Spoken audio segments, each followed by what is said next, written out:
এবারে এসএসসি পরীক্ষার প্রকাশিত ফলাফলে ১৩০০ নম্বরের মধ্যে ১২৮৫ পেয়ে দেশসেরা হয়েছেন চট্টগ্রামের নাসিরাবাদ সরকারি উচ্চ বিদ্যালয়ের পরীক্ষার্থী নিবিড়।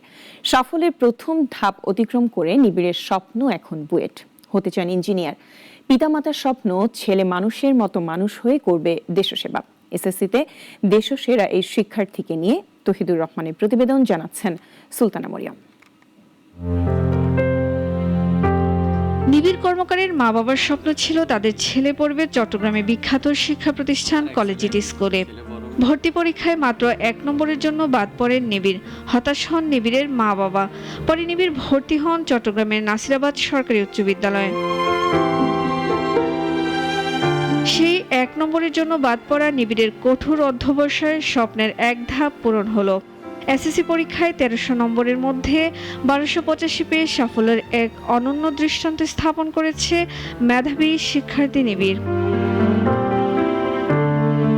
বুয়েটের মতো দেশসেরা প্রতিষ্ঠানে পড়ার স্বপ্ন তার। সৃষ্টিকর্তার আশীর্বাদ যে এই রেজাল্ট আমি ঠিকমতো করতে পেরেছি, যে বাবা মার পরিশ্রম যে সার্থক হয়েছে তাতে আমি অত্যন্ত খুশি, আবার বাবা মাও অত্যন্ত খুশি।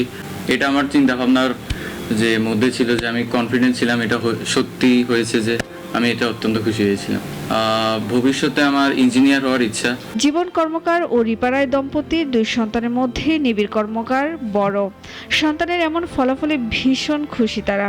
সন্তানের সাফল্য, এটা তো প্রত্যেকটা মাই তার সন্তানের সফলতা কামনা করে, আর যেটা যখন সে বাস্তব রূপদান পায়, এটার যে কি আনন্দ, এটা কোনো ভাষা দিয়ে প্রকাশ করা যায় না।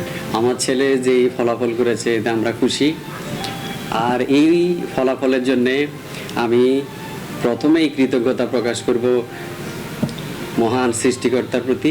চট্টগ্রাম শিক্ষা বোর্ডের কর্মকর্তারা জানায়, আনুষ্ঠানিকভাবে বোর্ড থেকে সেরা শিক্ষার্থীদের কোনো তালিকা করা হয়নি, তবে নিবিড়ের ফলাফলকে ব্যতিক্রমী বলছেন তারা। সুলতানা মরিয়ম, নাগরিক।